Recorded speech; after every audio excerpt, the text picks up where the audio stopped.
asalaamaaleykum sant leen gërëm leen ci ànd beeg télévision Futurs Médias benn waxtu jot na xibaaru digg bëccëg yi bokk na ci njàqarek tiis ca quartier boobee ñu naan Jolofeen nekk ca Ndar ndax fukki fan a ngi nii amuñu benn xibaar bu ñeel juróom ci ay nappkat yu fa bàyyeeko woon boobu ba léegi seeni njaboot sax daanaka tàmbali nañ leen a dëjël ndax amatuñu yaakaar gis ñi nekkoon ci gaal googule fanweeri nit ñoom ñoo faatu ci jàngoroy coronavirus fii ci Sénégal ñaar ñu mujj ñi ci lim boobule ñu ngi leen wàññi ci benn fan bi mujj tey jile ci mardi gile wàññi nañu juróom-ñaar fukk ak ñett ci ay nit yu amee jàngoro bi juróom yi nekk ay cas communautaire diggante Dakar ak Touba. Kii di directeur sécurité publique di dalal xel yi moom commissaire Abdou Wahab Sall ne amul kenn ci ay njoñam ku amee jàngoroy coronavirus ba fii ñu toll terewul nag mu ngay ñaax ay élément am ñu gën a dolli ubbi seen i gët ci xeex mbas mili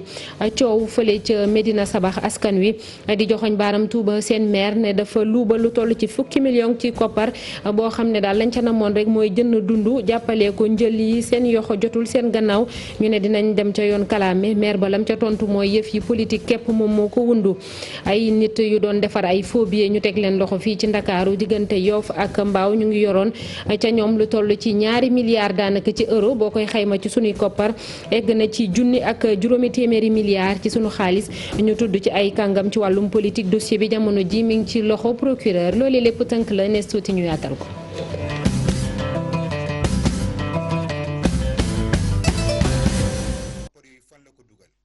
fukki fan te amuñu ay xibaar ci seen i mbokk muy nappikat yu bàyyeeko woon fële ca diwaanu Ndar rawatina ca Njolofeen seen i njaboot ñoom nag tàmbali nañ leen a dëjal sax daanaka juróom lañu woon ci lim nappkat yooyu la gisuñu leen ba léegi ci jamono joo xam ne ca njaago am na benn néew bu teer foofule ba ñu jël ko sax mujj koo rob njaboot yi ne ñoom amatuñu benn yaakaar ne dinañ gisaat seen mbokk yooyu lay demoon nappi ji dañuy dem ca Ndar fekk jëfa Ousseynou Diop ak Habib Seck.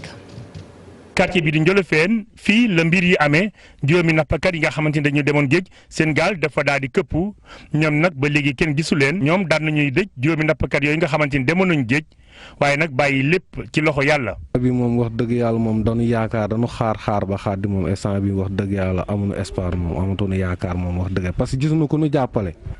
bàyyi nañ fi ay soxna ak ay doom wax dëgg yàlla parce que kenn ki am na ki si gën a mag. am na soxna ak juróomi doom keneen ki am soxna ak ñetti doom keneen ki am soxna ak ñeenti doom wax dëgg yàlla moom ku si nekk bàyyi nga fa ay tuut tànk waaw kenn ki moom ñaan ñi moom ay xale la na amaguñu soxna wax dëgg yàlla kenn ki sama doom la kenn ki sama jarbaat la moom presque. nappkat yi nag seen gaal moo këpp lu toll juróom fukki kilomètres ci biir géej gi ñoom nag amatuñu benn yaakaar ci mbir mi ndaxte li ñu gis mooy mool yooyu ñoom faatu nañ. léegi démb daal la ñu informé ni gis nañu kenn ba naar yi noo ko xëcc noonu sax jullee ko suul ko foofu si taatu tefes gi si booru géej gi noonu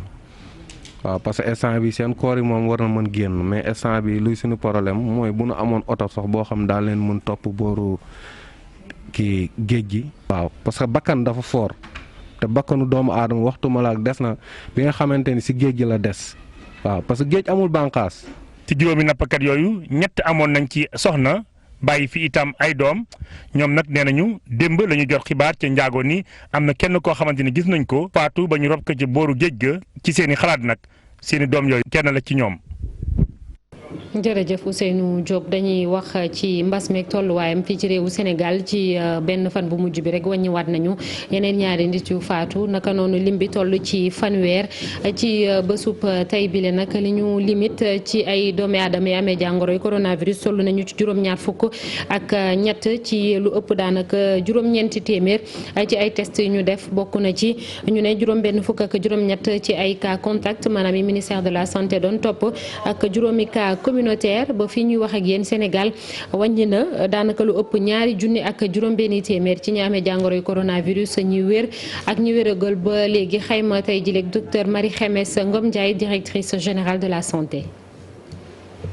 juróom-ñeenti téeméer ak fanweer test yi nga xam ne réalisé nañ ko juróom-ñaar fukk ak ñett dellusi nañ am doomu jàngoro ji ci yooyu juróom-benn fukk ak juróom-ñett. nekk nañu contact mooy yi nga xamante ne ñoom la suñu bërëb liggéeyukaay yi di topp te di leen saytu juróom ñoom moom la ñuy wax cas communautaire nekk ci bërëb yi Grand Médine ci Dakar fii am na benn Dakar Faidherbe am na benn Yoff fii tamit ci Dakar am na benn fële ca Touba am na ñaar. juróom fukk ak juróom-ñaari patient mooy ñi nga xamante ne tëdd nañu ci hôpital saytu nañ leen seen wér-gu-yaram amatul benn doomu jàngoro wër nañu. juróom-ñeenti cas grave nag ñu ngi ci suñu bërëb yi ñuy wax sauvetage mooy service réanimation ñi nga xam ne ñoo ci des tëdd ca lalu hôpital yi ñu ngi ànd ak tan. junni ak téeméer ak fanweer ak ñett wër nañu, fanweer génn nañ ci àddina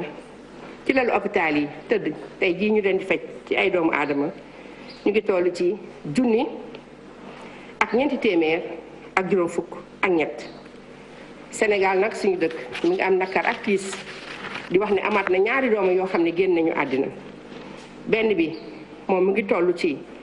juróom fukki at ak ñett mu ngi dëkkoon fee ca Grand Yoff génn àddina démb di altine di fukki fan ak juróom-ñett ci mois de mai 2020 bi nga xamante ne 20h mooy 8h ci ngoon jot na fële ca centre de santé Nabil Choucair ca côté Patte d'Oie. keneen ki tamit moom mu ngi am juróom-ñetti fukki at ak juróom-benn mu ngi dëkk fii ci Dakar làkku na bi nga xamante ne mooy bésu fukki fan ak juróom-benn ci mois de mai moom nag ci li ñuy wax structure privée fa la làkkoo fa la génnee àddina ñoom ñëpp bi ñu leen seetee gis na ne dañu àndoon ak doomu jàngoro ji ñuy wax Covid-19. ñu jooyanti kon keneen ki nga xamante ni dafa faatu ba noppi ñuy door a xam ne jàngoroy coronavirus moom moo ko yóbbu fukki fan ak juróom-benn ci weeru mai bi ñu nekk la directeur sécurité publique mu nga woon ca Diourbel muy dalal xel yi nag ne amul kenn ci ñoñam koo xam ne am na jàngoroy coronavirus ba fii ñu toll terewul moom commissaire Abdou Wahab Sall mi ngi woo ay ñoñam ñu gën a ubbi seen i gët gën a moytu ci jamonoy mas mile dafa doon teg seen toogu commissaire yu Bombay ak bu Diourbel commissaire Abdou Wahab Sall directeur sécurité publique la ñuy déglu ci micro Babacar Diouf ak Ndongo Ndiaye. tekki du ñàkk mais globalement bilan bu positif lañ ci gis te seen état d'esprit aussi baax na gis naa ne aussi ñoom am nañ engagement am nañ dynamisme surtout que xam nañu xeex bi aussi jeexagul. ay signes yoo xam ne des signes encourageants la. pour seen engagement parce que comme xeex bi jeexagul pour ñu gën a gérer état d'urgence parce que bëccëg bi dañuy liggéey guddi bi dañ leen gën a encourager di leen gën a sensibiliser ndax ñoom ñu aar seen bopp parce que liggéey bi aussi dafa laaj aar sa bopp aussi ñu continuer di aar yeneen population yi parce que loolu mooy santaan yi nga xam ne moom lañ jot ci ay ndigal yu ñu jot ci auto officiellement man jotaguma officiellement benn confirmation ay cas contaminé loolu terewul ñu ngi jël suñu ay matukaay ngir loolu bañ a am na ay sensibilisation yu ñu def chef de service yi ñu ngi def seen sensibilisation am na ay dispositions yu ñu jël di joxe ay masques léegi policiers yëpp daan nañ am nañ masque ay gants di joxe ay gel ay lave-mains ak sans compter sensibilisation. ca région bu Kaffrine tam amagul kenn ku ñu ne dafa amee jàngoro yu coronavirus naam sax am na 200 nit yoo xam ne njortoon nañu ko ca ñoom terewul région médicale ba mu ngay gën a dolli moytu gi ak ceytu askan bi foofule am na ay thermoflash ak matériel lu ci mel ni ci wàllum set ak sellal boo xam ne jot nañ ko bàyyeekoo ci seenu partenaire xayma ga ci wàllum koom toll na ci 5 millions bu nu sukkandikoo ci docteur Moustapha Diop moom mooy médecin chef région médicale ba terewul nag mi ngi woo askan wi naam woyofal nañu dogal yi nañu gën a moytu ñoom tamit dañ koy déglu moom médecin chef ba docteur Moustapha Diop ci micro Omar Ndiaye. muy valeur 5 millions matériel bu am solo la ndax matériel de protection la ay masque ay gants ay alcool gel ay thermoflash ndax dafa ñëw ci waxtu bu nga xam ni Kaffrine gaa amagul kaaw coronavirus ñu ci sant yàlla waaye Kaffrine dafa taxaw tembe renforcer li ñuy wax surveillance tey jii boo jógee Kaolack mbaa nga jógee Touba mbaa nga jógee Tambacounda mbaa nga jógee Gambie da nga fa fekk dispositif Croix-Rouge mu lëkkaloog li ñuy wax force de défense et de sécurité. ñu ngi aujourd'hui ci poste de santé yi ak centre de santé yi di def li ñuy wax surveillance active mooy dem ci registre yi xool période 2 mois yi ñu passé nii càmbar ko xool ndax am na lu ñuy wax cas suspect wala déet maanaam ndax am na koo xam ne ñëwoon na ci bërëbu fajukaay yi te amoon mandarga ba nga xam ne mën nañ jot ci moom feebaru coronavirus. depuis le début épidémie bi ba léegi 200 alerte yooyu nag suñ ko jotee ñun dañuy dem valider ko maanaam saytu ko ndax moom la wala du moom maanaam juróom-ñeent fukki nit ak ñaar defal nañ leen ay test prélèvement yóbbu ko ci laboratoire Institut Pasteur gisuñu ci ñoom benn doomu jàngoro waaye nag di gën a góorgóorlu di gën a taxaw tem di gën a renforcer vigilance à tous les niveaux. ñu dem Saloum rawatina ca Gandiaye foofule am na soxna yoo xam ne nag jamono ji ñu ngi liggéey ngir taxawu askan wi bokk na ci li ñuy defar ay saabu wala eau de javel wala beneen produit buy désinfecté loolu lépp ci njàppandalu mairie ba nekk foofule. mairie bi nag ginnaaw ba mu àndeek soxna yooyu la nee nañu dinañ def seen kéem kattan def ca lu bëree bëri askan wi ku nekk mën caa jot. Ibrahima Diame ak Fally Gueye dem nañu seeti soxna yooyu les reportages. ñoom ci seen bopp ñoom ñooy defar ak seeni loxo produit yi nga xam ni moom la ñu jëfandikoo ngir jàmmarloog virus bi lee lëmbee àdduna jigéen yi de ñuy duppee femme transformatrice yu Gandiaye ne amuñu benn soxla jamono jile lu dul defar eau de javel ak saabu ngir mën a taxaw tembe defanteeg pandémie bi lee. eau de javel aussi dañ koy mesurer moom tamit dañuy sotti suñu paan sotti suñuy litre ndox def suñuy mesure dal di defar suñ defaree ba pare bàyyi ko moom tamit day fanaan ba bët set bu ñu xëysee dal di segg sol ci suñuy bouteille yooyu yëpp ci biir xeexu mbas mi nekk fii tey jii ci àddina bi nga xam ne moo lëmbe réew mi moo tax ñu di ko def fii Gandiaye tey. lu mu néew juróom-ñaari mbootaay yu dajale ay jigéen kon daañu tase bés bu yàlla sàkk ci bërëb yi ngir defal produit yi ñu xeexee mbas mi lee. 8 heures lañ fiy xëy fi mu toll nii midi wala 1 heure ci la ñuy wàcc buñ paree gont dem ñibbi te bëgg nañ buñ paree population bu nekk tey incha allah rabbi kër gu ne dinañ fa taxaw ku nekk ñu jox la saabu ci population Gandiaye yi ba mu daj. ñi leen ci jàppale nag moo di waa mairie bu Gandiaye ñi leen di wutal ay financement. mairie bi nag fi mu ko jëlee mooy ci coopération luxembourgeoise LuxDev ñoom ñoo ñu financé 4 millions pour ñu def loolu tax ñu jël association tailleur yi jël groupement féminin yi nga xam ne dañuy def formation defar saabu formation defar eau de javel ak leneen ak transformation céréale ñu jox leen pour ñu defar ñu 1500 savon ak 1900 bouteilles eau de javel. jigéen yi nag taxaw tempe ne kenn du leen bàyyi gannaaw ci xeex mbas mile moo tax ñu gën a baral seen production dem ci wàllu produit yu nga xam ni dana mën a aar askan wi. mbas mi ñi mu jural ay gàllankoor muy jàngalekat vacataires yi nekk ci école privée yi ñoom nag mer nañu bay futtu ndax ñetti weer a ngi nii mënuñoo fexe ba jot seenub salaire cours yi dafa arrêté ndax mbas mi ñuy dund jamono ji ñuy ñaax état bu Sénégal mu gëstu leen rawatina ci programme boobu le mu taxawal ngir jàppale ñëpp ñi loru ci li ñuy dund. Samba Dabar Cissé moom mooy coordonnateur mbootaay enseignant vacataires yooyu la ci privé bi dañ koy déglu Chérif Dia.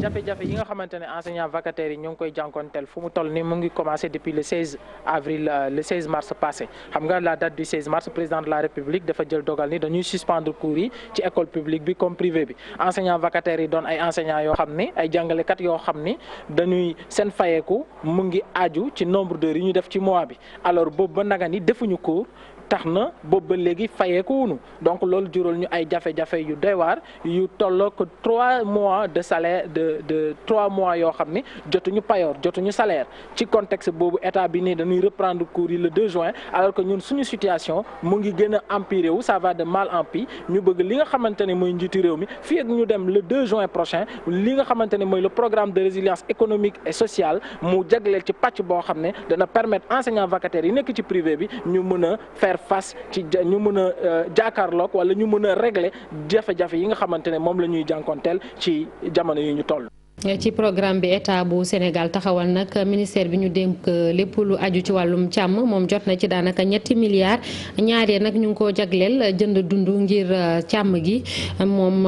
gii di Samba Ndiobène Ka muy ministre de l'élevage ci boppam demoon na ci terrain bi xool séddale bi naka lay demee ca zone sylvopastorale ba notamment bokk na ci kon boog ca Deyali Sagata Dolli ak Warxoox ak Ranchou bu Dolli ca boppam moom nag waxaale na ci benn projet boo xam ne américains yi ñoom ñoo ko baaxee waa Sénégal te muy taxaw bu baax a baax wàllum càmm gi Samba Ndiobène Ka ministre de l'élevage ci micro Mamadou Moustapha Ndiaye ak Omar Ka. président de la république jël na luy tolloog 67 milliards def ko ci askan wi jàppale doomu aadama yi ci dund jàppale doomu aadama yi ci fay seen courant jàppale doomu aadama yi ci fay seen facture ndox loolu mu def ngir doomu aadama yi rek. dene bàyyi ma yi tamit mala yi tamit ci la ñu bokk moo tax mu jël lu tolloog 3 milliards mu teg ko ci loxo ministère de l'élevage pour mu jàppale sàmmkat yi ci wàllu aliment de bétail loolu aussi liñ ci gën a rafetlu mooy nee na aliment bétail bi na jaar ci ay commission départementale te préfet yi jiite ko waaye ñu dugal ci entité yëpp par rapport ak livraison yi fii ñu toll nii mën naa ne ci département yu Sénégal yëpp jot nañu le des yaakaar nañu féeg àllarba bi ni au plus tard alxames bi incha allah taala yaakaar nañu lépp dana dem au niveau des départements et que aussi distribution yi dana commencer lu mu gën a gaaw incha allah taala. projet boobu bi ma ñëwee fekk naa ko sama table projet boobu dañu mëne li ñu def ci seen kii mooy restauration des sols amélioration des espèces végétales mooy gàncax bi fi nekk ñu ne loolu la ñu bëgg ma ne leen je suis pour mais à condition que ça se fasse dans les règles de l'art mooy lan mooy que li ngeen bëgg a def d'accord naa ci waaye comme que test la te test nag fu ko nit waxee rek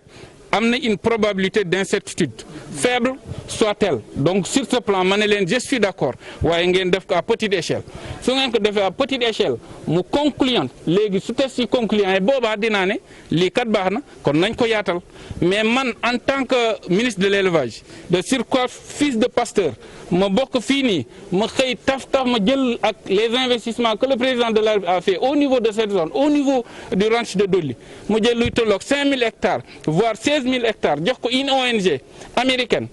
muy defi test ak lu mu mën di indi suba man personnellement je ne prendrai pas l'engagement. mu doon Samba Ndiobène Ka ndimbal gi ñu jagleel ñi di sàmmkat yi ak jur gi fële sa Medina Sabax nag moom coow moom moo fa am ndax askan wa dañuy joxoñ baaram tuuma seenu maire nee nañu dafa luubal fukki million ci sunuy xaalis boo xam ne dañ koo jagleeloon mu jënd dund séddale ko ñi seen yoxo jotul seen ginnaaw ci jamonoy mbas mile ñoom askan wi ne dinañ dem ca yoon kalaame tekki sax nee nañu nañ leen yónnee ab délégation spéciale ndax maire ba defatul liggéeyam. Omar Ndiaye ak Boubacar Fall boobu ñoo ñu teewal ca diwaanu Kaffrine. séddalum ceeb dekk ci commune bu Médina Sabax département bu Nioro région bu Kaolack askan waa tuumaal maire ba ne dafa jël fukki million ci budget ba daal di koy jëndee ceeb def ko séddalem bi bukk bi mbaar bi Samba. parce que mairie Médina Sabax dañoo voté 15 millions de francs jël 5 millions yi jox ko sous-préfet dimbale ko ci commune bi mu yore ci comité bi mu yore 10 millions yi des ñu téye ko jënd ci ceeb pour dimbale ko askan wi malheureusement jël nañ ci déjà 2 tonnes. jox ko ay ñoo xam ne dëkkuñ ci gox bi ñu fi impôt li ci des nag ñu jël ko seeni biir séddale ko comité bi ku ci nekk ñu jox ko ñaari saako ceeb conseil municipal bi ñu jox leen ñaari saako ceeb jox ñaari saako ceeb les agents municipaux yi. ñoom nag li ñuy sàkku ci maire bi mooy mu leeral koppar yooyu fan la ko dugal. asifor yi dajale nañ 14 millions 750 mille jox ko sous-préfet maire yi dajale 9 millions groupement yi ONG yi dajale aussi 7 millions. volonté yoo xam ne ñii 1 million ñii 500 000 donc loolu ñun ñu ngi ko xayma aux alentours de 30 et quelques millions loolu moom mi ngi ci loxo sous-préfet moom tamit xamaguñ ñun à notre niveau lan la ci def ak lan la ci oote ak fan la ko fas yéene jëmale. li ñu bëgg mooy déjà ñu leeralal ñu ana lan moo tax ñu jël 10 millions yoo xam ne askan bee ko moom jënd ko ceeb séddale ko seen biir mel ni ñoom ñoo fi gën a sonn. nee nañu feeg ñaari fan su mbir mi leerut dañ ko yóbbu ci yoon. dañuy bind lettre préfet ak gouverneur feeg 72 heures bu fekkee ne lii amuñ ci lu ñu leer mooy dem directement tribunal porter plainte parce que alalu askan bi ñu jël di ko saax-saaxee dootuñ ko nangu tey dootuñ ko nangu ëllëg. mbir mi nag jur coow ci commune bi Médina Sabax ñu joxoñ ci baaraam maire ba waaye laataloo nag askan wa ndéggandiku ceeb bi jógee ci nguur gi. moom maire bi tontu na ci weddi na loolu lii lépp nee na daal politique képp moom moo ko laal Ousmane Gueye ba léegi ci micro Oumar Ndiaye. Ousmane Gueye maire bu Médina Sabax du ñàkk kon ci yeneen jotaay xibaar dinañ ko déglu dañuy woy ba léegi rek wax ci Louga foofee am na benn lakk bu méttee métti bu fa amoon yóbbu na lu bëri lu ci mel ni ay néegu ñax ak ay kër rawatina ca village boobu la ñu naan Ngujura nekk ca commune bu Mbéjéen li mu yàq bari na ci wàllum dund tamit sàq ya daanaka bàyyeetu fa dara ay ton yi pepp la yóbbu nit ñi ca loru ñeenti fan a ngi ni daanaka ci mbedd mi la ñuy fanaan ba tax na ñu ngi xaar ñu jàppale leen. état d'urgence bi sax taxoon na ñuy dund lu métti métti li ñëw dolleeku ca reportage foofu Thierno Fall. Ngujura Diop ab dëkk la bu nekk ci commune bu Mbéjéen fii nag samedi ci bëccëg lakk gu métti moom moo fi jaar sawara si nag yóbbaale lépp lu mu fekk ci aw yoonam. ay mbaam dee na fi xar dee na fi ay ganaar dara dégg nga kemb dee yàqu na fi ceeb yàqu na fi lal yi li ñuy tëdd nag yàq xam ko xam naa ko lal yu foor yoo xam ne mënu maa lim lal yi mi ngi toll lépp na tàkk. dara génn kenn ku ne daal la nga soloon moom nga defee. suñu gerte yi yoroon jiw yi ñu dencoon ñebe yi yëpp ak dugub yeeg yëpp ña nga ne yëpp lakk na ak suñu bagage yëpp bagage toogukaay yëpp ña nga ne fii ne luñ togg dañ koy àbbi. ñeenti fan ci tey askanu Goudiouroup Diop nekk ci ay jafe-jafe mu dolleeku ci tolof-tolof yi nga xamee ni mbas mi indi na ko fii ci dëkk bi. fekkoon na ñu gën a sonn ndax mbas mi ndax mënatuloo génn mun noo dem mun noo dikk te xam nga ne ku mënta dem mënta dikk moom loo bëgg a defit doo ko man kër ga bu génn fi doo fekk kenn ci nit fii ci ngeen fekk tëdd ñëpp nag bul bàyyi kenn. waaw ci ay baas lañu fanaan ne bi barki démb lañ ko jot dañu ko may sax waaw mais ñu toll nii daal dara yoruñu waaw.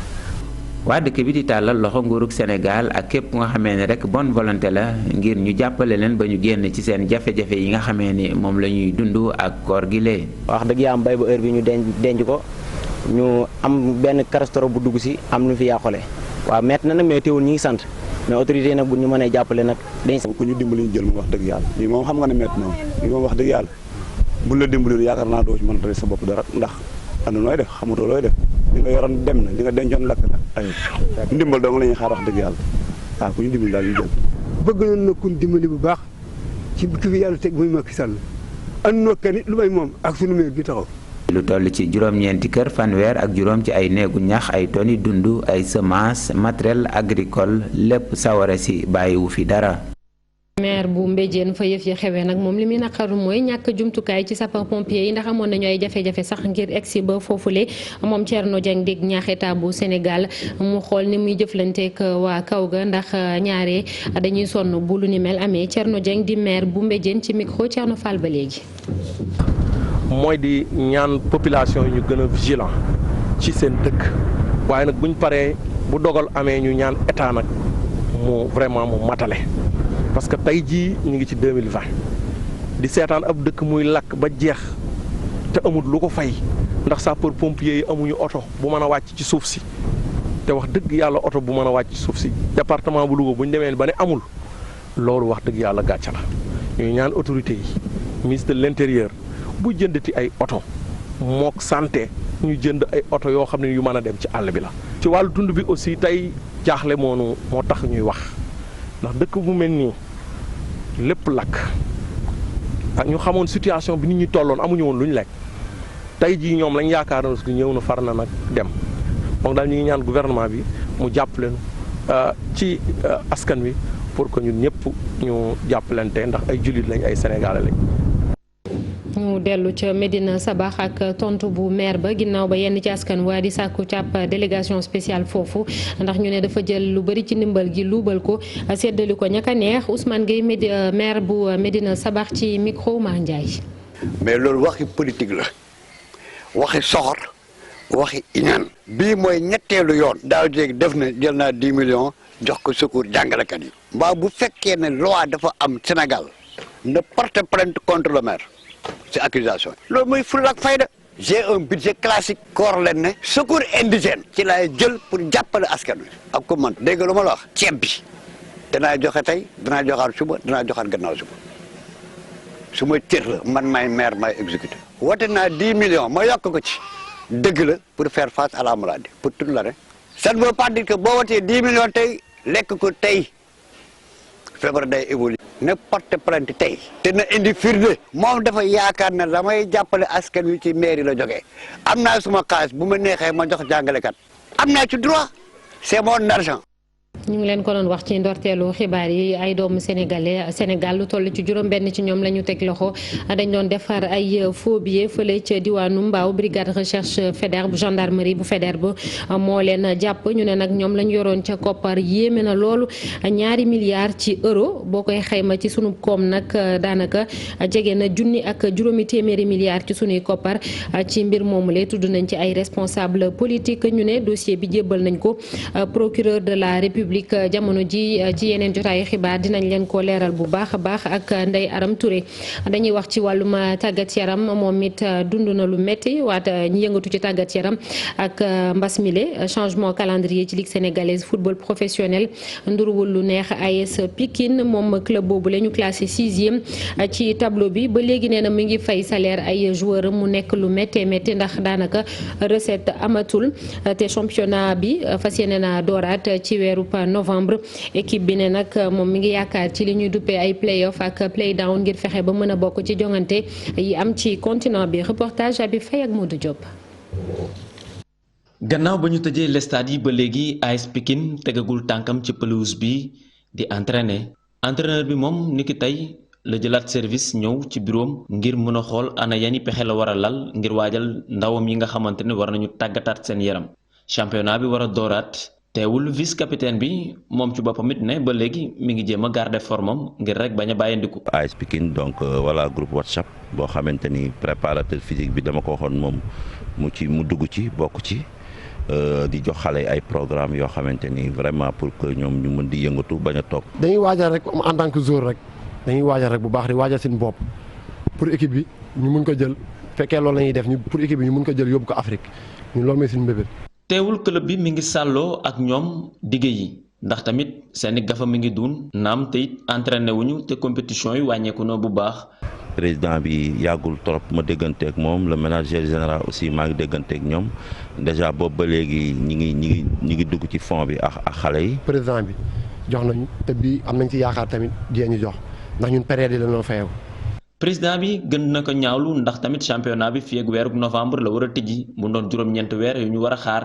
fédération bi ne leen ñu gën a yokk contrat yi mu doon lu metti ci ñoom am koom doon loo xamante ni jafe na itam. nga war ko reprendre jouer ko ci ay conditions yu metti parce que xam naa ni bu yaatoo ba yaatu ci ñaari weer lañ koy fubal wala benn weer ak genn wàll loolu kon condition wu compétition wu du fa nekk surtout ñu war ko jouer ci benn système play off play down boo xamante ni si comme ni ma ko waxee woon waxuñu ñu ko woon ci njàlbeen kon tey jii ni club yi ñenn ñi dinañ leen léser ñeneen ñi aussi xëy na dinañ leen favoriser. championnat bu Sénégal ci ñaari pàcc lañ ko fas yéene joué play off play down ñu xool ñuy yéeg ak ñuy wàcc nan la ñuy tëddee lii doon na loo xamante ne du doon benn yoon lu yomb ci yenn ci club ya nga xamante ne jamono ji ñi ngi ci ay jafe-jafe AS Pikine ñoom ne ñi ngi koy waajal bu baax donte sax ba léegi ñu ngi dundee yaakaar ne xëy na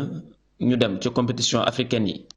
jërëjëf Habib Faye dañuy dalal léegi Mamadou Mohamed Ndiaye ci li yëglekaay yi xëyee tey.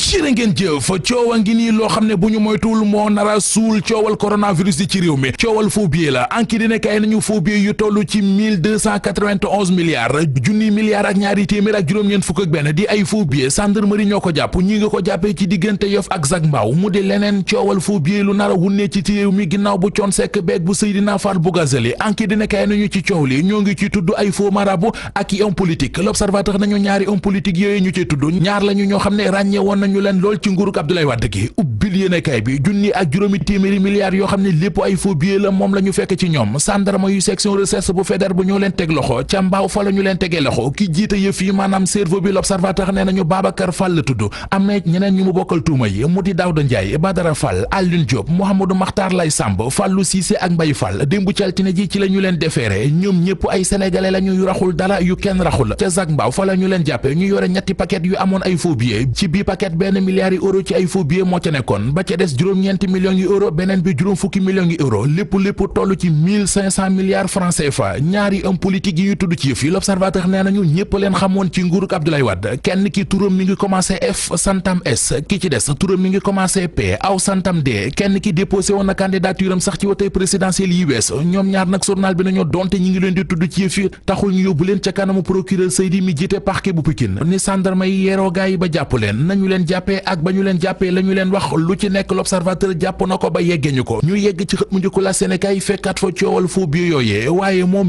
1639 milliards ci ay faux billets moom la wax ne moom la waa gendarmerie jàppee ci gaay yi mu di ay faux euro brigade de recherche bu fédéral bu moo ko jàpp ba jàppale juróom-benn nit yi ñu ci tudd feneen fu ñu xëy di tudd ay milliards moo di ci grand place du ay faux milliards waaye ay were milliards la mi ngi toll ci ñetti milliards yoo xam ne journal bi nee nañu Samba Ndiobène Ka ministre élevage moo ko génnee teg ko ci taabal ji ngir jàppale ko sàmmkat yi ci xontu jur gi ci jamono ji nga xam ne sàmmkat yu bari seen bët xonq na ndax coronavirus bi opération sàmm jur gi la ñu ko duppee coronavirus bi joo nit ñi ci fitna ak jaaxle soleil national wax nañu ne kilifa yu réewum Sénégal ñoo ngi ciy def jéego yu am solo ndax lu ëpp junni doomi aadama ci ñi amee woon coronavirus ci réew mi faj nañu leen ba ñu wér Vox Populi ne ko loolu am na romb nañu 1000 guéri ci réew mi waaye romb nañu léegi 2500 cas corona ci réew mi ñoo ngi ci réew mi ak ñaar fukki doomi aadama ak juróom-ñett yu faatu ndax corona bi ñaar ñoo faatu démb ci altine ji kenn ki góor góor la ka ca des jigéen ñoom ñaar ñëpp juróom-benn fukkeet ak juróom la ñu amoon l'observateur ne ko kenn ki madame Sarr Ñang Lo la tudd ka ca des Ousmane Mané kii Touba la jóge woon keneen ki Tiwaawoon La Tribune nañu cas communautaire yi nga xam ne bu njëkkoon fu ñu ko mosaan a dégg tiit dafa mel ni léegi gaañi faaleetuñu cas communautaire yi li leen xaw a jaaxal akus néew jural leen tiitaange moo de ñiy faatu ci réew mi ndax coronavirus bi lim beeg ni mu yokkee source waa nañu altine démb ji moom tàng jër la defoon ñaar nit faatu nañu ci réew mi ndax corona am nañu it fukki cas garaaw ak bennoo gi amoon ci biir club des investisseurs du Sénégal di CIS yëf ya tas na journal Les Échos moo ko bind xamal ñu ne motion de soutien gi docteur Abdourahmane Diouf defoon ne dafay jàpp ak li diggam ak Senelec loole moo tas kuréel gi keroog dimanche ñoom waa CIS amal nañu ab réunion d'urgence ci seen biir xotti tareet jàppaleeg docteur Abdourahmane Diouf ki bu nuppi nag sàkku ci moom mu delluwaat gannaaw ci soutien gi mu doon soutenir Akilee fa mu ko jële woon mu delloo ko fa Abdourahmane Ndiaye njiital Sagam journal bi nañu démissionné na ci CIS ndax nee na gisatu ca boppam keneen ku ca démissionné Les Échos nee nañu moo di Thiaba Camara expert financier la moom it bàyyi na te naru caayam ndax fan yii di ñëw ñoo ngi séentu ñeneen ñu nar a démissionné leneen coow lu am ci biir club des investisseurs sénégalais Les Échos mi ngi ñuy wax ne moo di fukki millions yi nga xam ne képp kuy bokk ci club bi moom ngay joxe am nay investisseurs yu taxaw di ca laajuk leeraange opérateur de téléphone bii di Free mi ngi bëgg a rey askanu Sénégal waxuma ko journal Le Témoin moo ko bind xamal ñu ne ci ak njublang gu rëy ci la waa Free di dox di rompat askan wi ak di keccaatu tuut sañu yor akas néew jaaree ko ci ay promotion yoo xam ne ak njublang ak naxaate ñoo ko lal di ci lekk crédit nit ñi Témoin nañu lii mooy Free lii mooy toje. jërëjëf Mamadou Mohamed Ndiaye sant ko gërëm ko ak yéen ñëpp ñu àndoon ak télévision Futur Média moo xam Sénégal wala biti réew 19h incha allah rédaction bi dina fi dellu si yaatalal leen yeneen xibaar di leen ñaanal ngeen yendu ak jàmm asalaamaaleykum.